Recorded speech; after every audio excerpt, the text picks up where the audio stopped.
Yehey! Nag-e-enjoy sa pagluluto gamit ang kahoy. Ayan. Nandito tayo sa bahay kubo. Ayan, di ba? Bahay kubo yan. Oh, mga nakasabit na mga kaldero. Pero may electric fan. O, di ba? Nandito tayo sa bahay kubo at ang niluluto natin ay ano to? Spaghetti! Yan, may natira pa si Jane. Kaya lulutuin ko yung iba dyan. Ang halo ay corned beef. Kasi wala tayong karne. Karne na rin yung beef, ganon. Corned beef na dilata. Ayan. Nag-enjoy ba kayo pag ito ang lutuan ninyo? Nakaka-enjoy naman. Mauling lang sa kamay. O, ito nakaraan, yan naman ang aking gamit. Yung used oil. Pag magtitipid kayo ng kahoy, yan, used oil.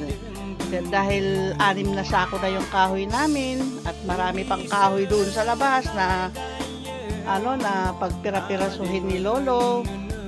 Yung pupukanin, hindi pukan, yung puputulin, yan, puputulin ni Lolo at ilalagay niya sa sako. Marami pa sa labas. Pero naka-6 na sako na siya. Ayan, ginagamit ko ngayon ay kahoy. Nagluluto ako ng spaghetti. Nilagyan ko ng ganito kasi para hindi masyadong mag-uling.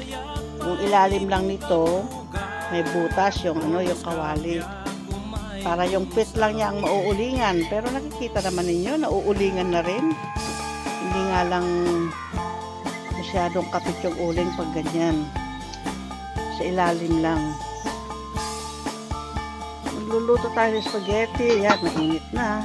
Kukuloy natin yan.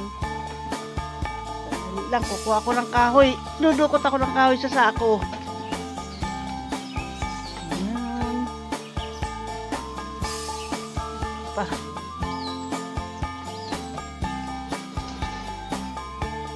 Kung marami kayong kahoy na nasa labas, tinatapon lang naman o kaya sinusunog lang naman sa labas, ipunin na lang, gawing panggatong. Itong kahoy na to ay yung inanay na to na kahoy, tinapon na pero pinulot ni Cesar, ni Lolo, at ginawa niyang panggatong. Kung may anay man yan, hindi maluluto na init ng apoy.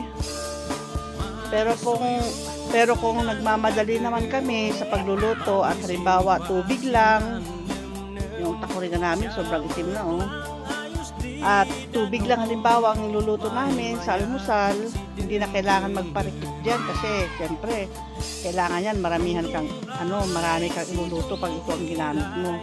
Kahit yan ang gagamitin mo sa used oil, marami ka rin dapat iluluto. Pero kung painit lang ng tubig, pang kape, ito na.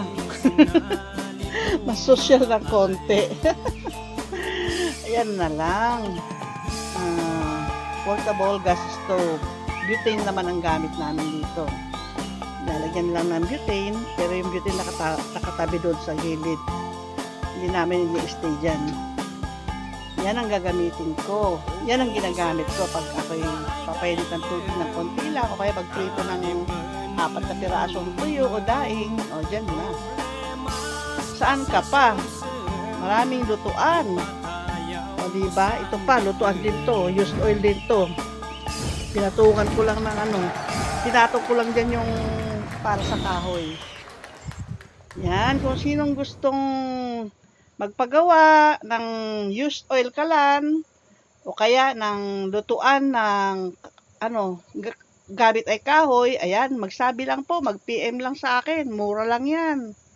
Nag-promote pa ha. Ganyan talaga, negosyante. Okay, hanggang dito na lang at kumukulo na yung aking tubig hanggang sa susunod. Bye-bye!